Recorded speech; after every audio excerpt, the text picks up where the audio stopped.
for some of you, in fact. Welcome to our webinar this month entitled Driving High Performance Legal Teams in the Public Sector.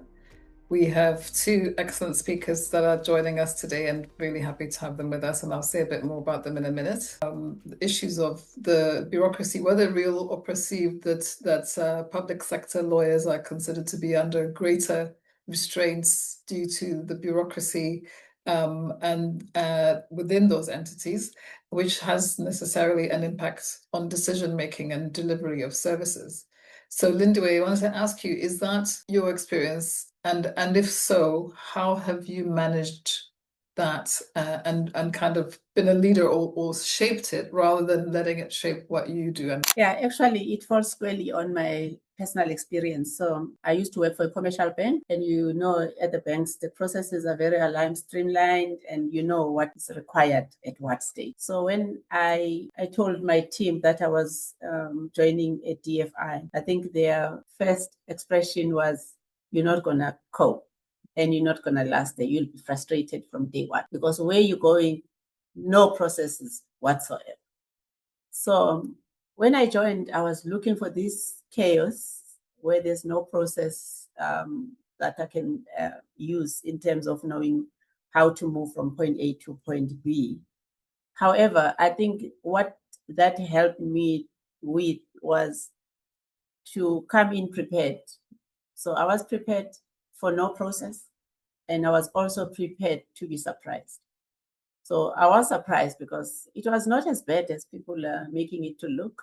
I think it's more on experience. Before you say things about situations, you must at least take time to find out more about it. I'm going to go back a little bit to something that Felix was saying.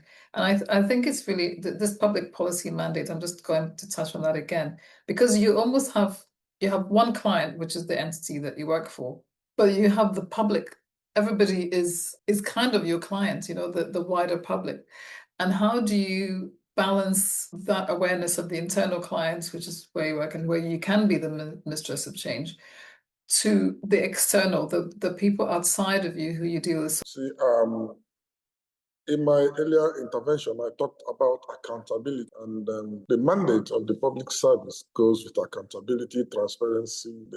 The public is not just our clients, they are also our ultimate stakeholder. Within the environment, the ecosystem where we work, the financial system, interestingly, we're a non-commercial entity in a commercial environment, so it comes with some challenges.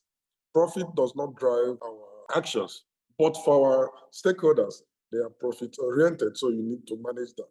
And some of them have very deep pockets. They do not have budget ceilings that limits ambitions as it does from our own side. So when you work in this kind of environment, and then you need to also manage the internal complexities of the entity for the legal team. You are tempted to just retreat into safe legal reviews to become file processors rather than system shapers. However, I've had people a couple of times blame bureaucracy as a claw, that it also limits agility. But I don't think so, because in the public service, what bureaucracy does is to bring in market checkers to the system. Bureaucracy itself is not actually bad. It's at the core of what we do. It's at the core of transparency. What is bad is bureaucratic complacency, bureaucratic inertia.